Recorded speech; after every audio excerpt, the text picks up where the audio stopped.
Wonderful. So, ladies and gentlemen, we're moving along with our program because we said we wanted to hear from three different types of Israelis who've gone through this. We're joined here by Doron.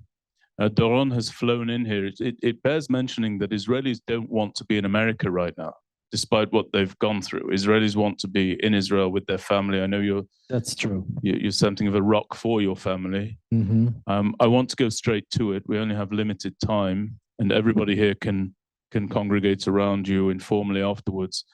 Doron, your brother was murdered. Your nephew was murdered. And 2 members of your extended family were murdered. Tell us what happened to your family that day, and tell us what your goal is being here in America. And the other thing I'd like you to speak on is, quite frankly, how do you manage to stay upright and focused and calm the way that I've noted about you since I met you earlier today? Okay, thank you. Thank you all for coming here today. My brother Ophir Lipstein was the mayor of Sha'ar HaNegev, and he lived in Kibbutz Kfar Aza since 1998, for 25 years. He came there because of love. He found his wife over there. She was born in the kibbutz, and my brother was a man of peace. He believed in peace. He invested his life in peace. He created an industrial center, Arazim, for 10,000 people. They were supposed to start building it 2 weeks ago. He invited Arab from Gaza to his house, to his kibbutz, on a weekly basis, so they will know us and feel good with us. And he had a vision of solar panels between us and Gaza, so they will have electricity and they will have something to lose before they fight and send missiles to us.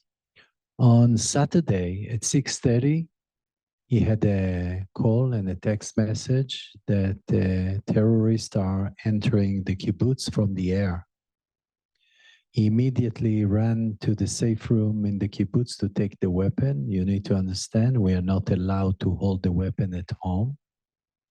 And he took the weapon, came back to meet the terrorists, but on his way, just near his house, below an olive tree, what a symbol, he saw 2 trucks with tons of terrorists driving towards him. He started to shoot, but there was a lot of people that shoot him, and he died at that moment. They continued, and after few houses, they saw his mother-in-law, Bila, and she was just going out to take her phone, and they killed her.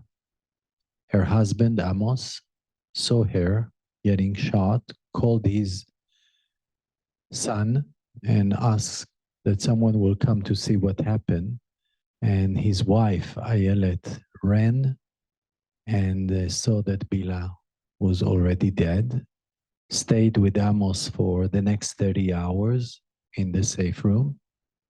And in the morning, 7:15, we already had 2 people that died in our family.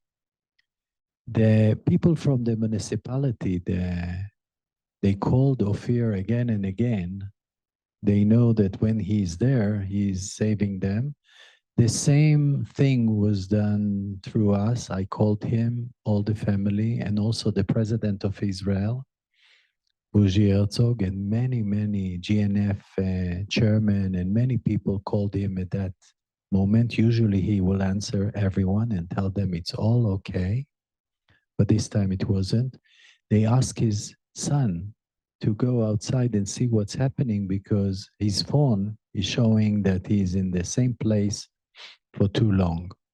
His son Aviv, who's 22 years old, just finished an elite army service, went out under fire, and he saw his father below the olive tree. He took his weapon, went into the safe room to guard his wife, his Ophir's wife, his mother, Vered, and the three kids, Idan and Uri. So together there were three kids and Vered, same, for 30 hours in the safe room.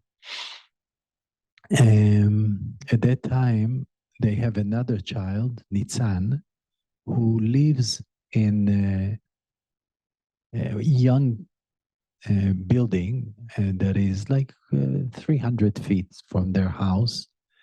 And he just moved there. He's 19 years old. He built his new house and he's calling and he's afraid, so afraid. When he was 7 years old, he was playing basketball and bombs went nearby him and he had a trauma. When he was 14 years old, there was an explosion of this trauma and he had to leave the kibbutz and live in the north for 4 years. And now he's back and he's living the trauma again. And he's asking his mom, what about dad? And she said, don't worry, focus on yourself now. And he says, I know that he died. And he asked, what about my grandmother? And she's dead. And he's begging for the army to save him. But there is no army. We're talking about early morning, and it will take 6 hours until the army will enter the kibbutz. The rest of the team, only 12 in the kibbutz, civilians like us who are guarding the kibbutz in this kind of situation, died at the safe room when they went to bring the weapon. So the terrorists knew exactly where it is. They were waiting for them and they killed them over there. So there was no one to protect the kibbutz. And most of the terrorists, and there were 200 of them in this kibbutz, went to the place where all the young people were. I'm talking about people from the age of 19 to 23.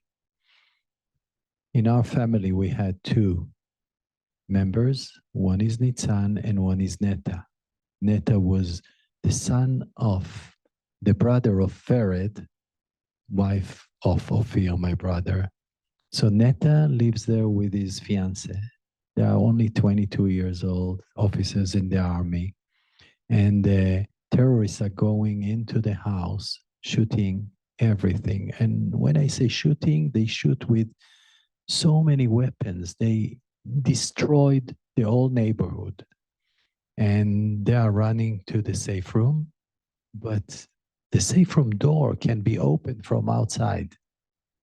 So the terrorists open the door and throwing grenade, and Neta is jumping on the grenade and save his fiancée. And she was staying there behind his body below the bed for 4.5 hours until she was saved. Now Nitzan knows that Neta died. His grandmother died. His father died. He's in trauma.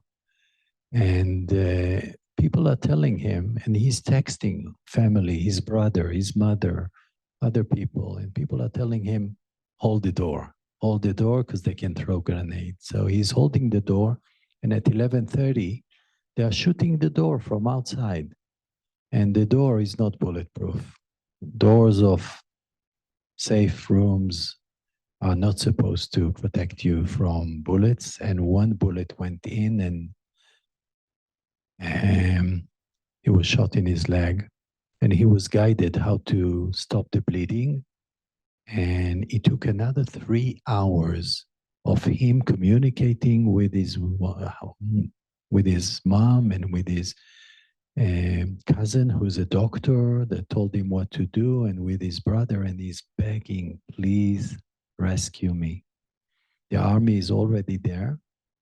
We're guiding them exactly where it is. They had no idea where are the buildings, who's in the building. So I was part of the WhatsApp groups.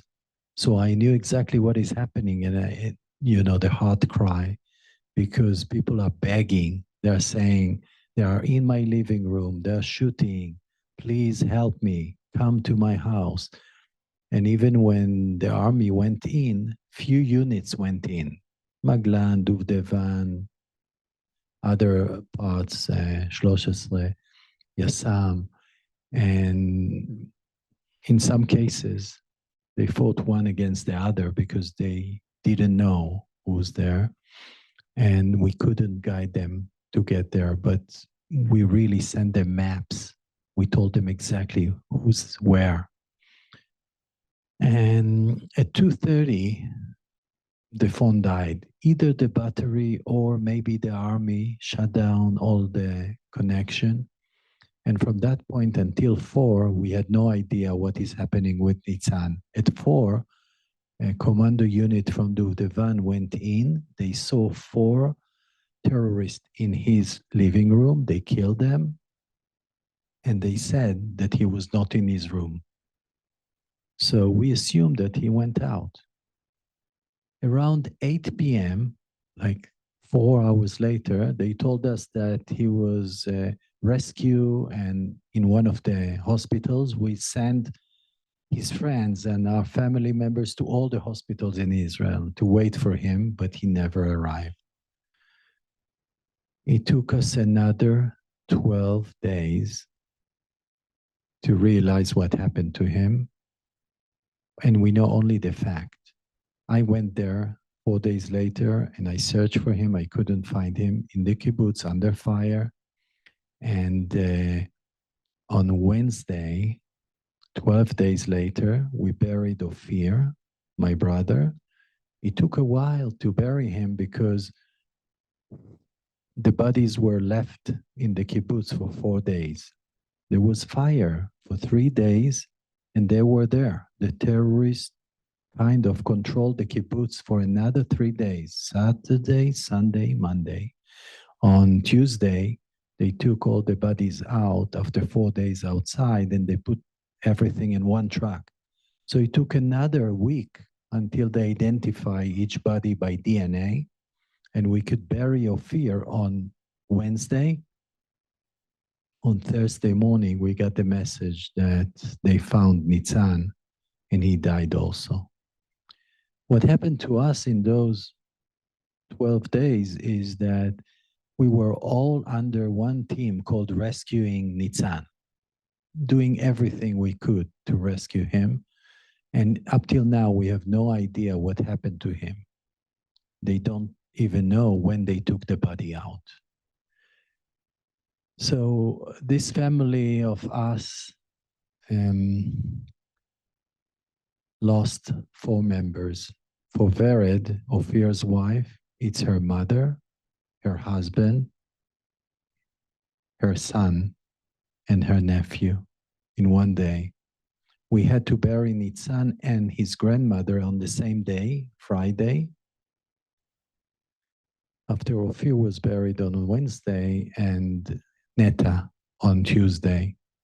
But the day after, on Saturday, she rented a house near her sister in Moshav called Matan, near Kfar Saba, and their friends from the kibbutz, the people who lost their house and their friends and their family members, came to help her build a new house.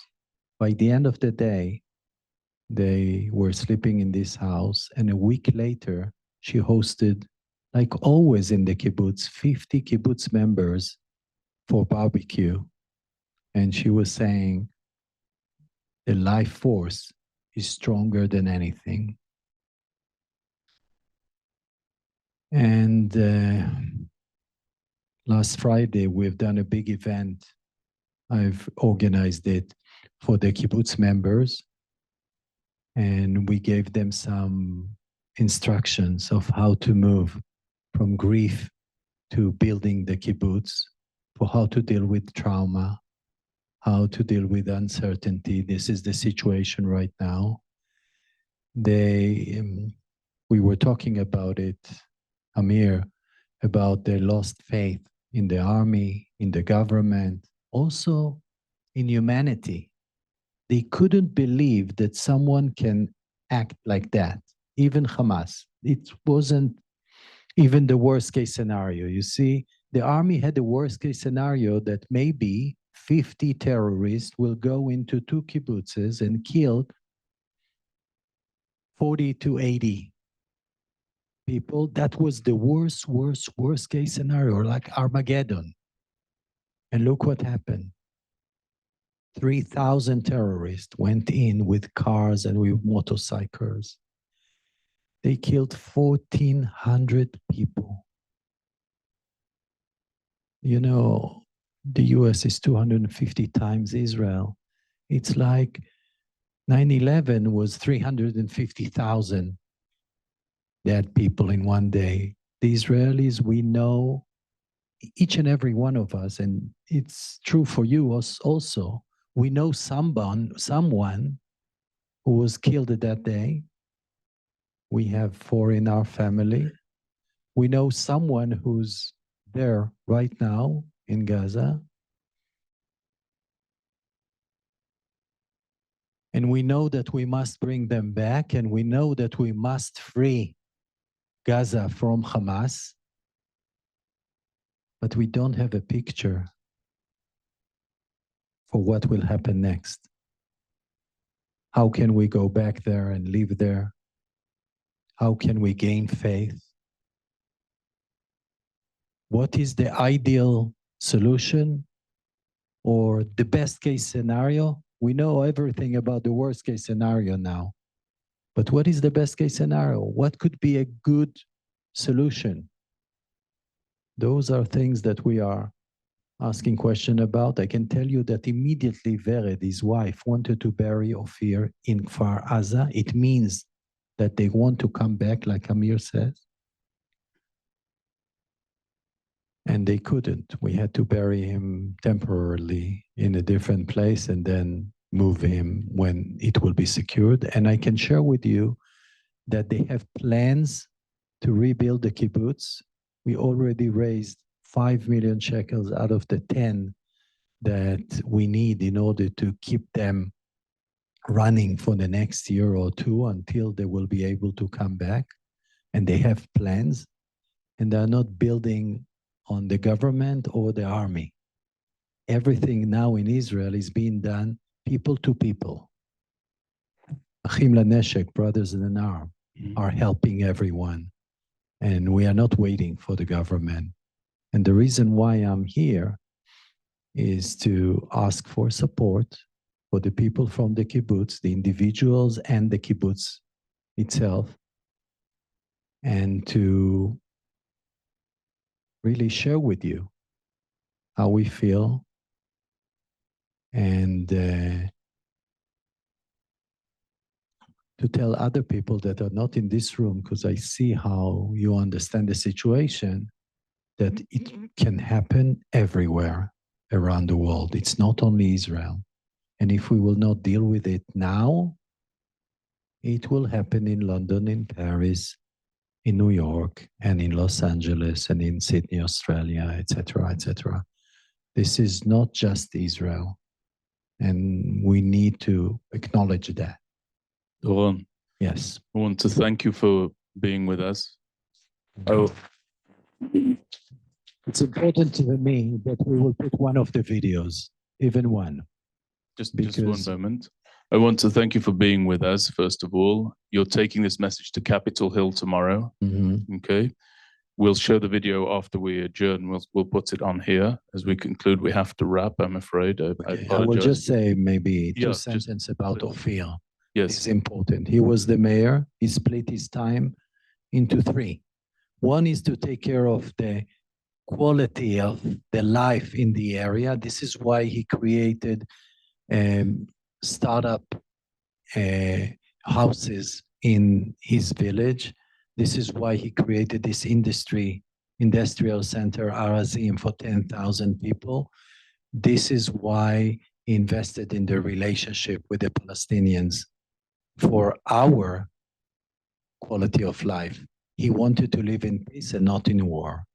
One. The second part of his dedication was for the community. He was the mayor and he took care of education and really brought tons of people. As Amir says, it's amazing. They were full and people were on waiting lists in order to live there. And even today, Benny Gantz, in his funeral, Ophir's funeral, says, I'm going to live there. And the president, a very good friend of Ophir, and many others shared this vision. And the third part of his time, he was the Habonim Dror chairman, and he was building bridges between Israel and the diaspora. He had a different vision. He thought that we need Jewish people all around the world, and that will create their bonding. The Stand for Israel needs that someone will stand in a small communities all around the world, and this is what he has done. He created 100 small communities that are strong, and Israel support them, and they support us. So if in the past, and we wanted everyone to come to Israel, his vision was we need strong communities all around the world that will support Israel and Israel will support them. And this is what he has done with tons of programs like Hallelujah and Hamsa, and he dedicated his life to that. And we need tons of people to continue his legacy. And I thank you.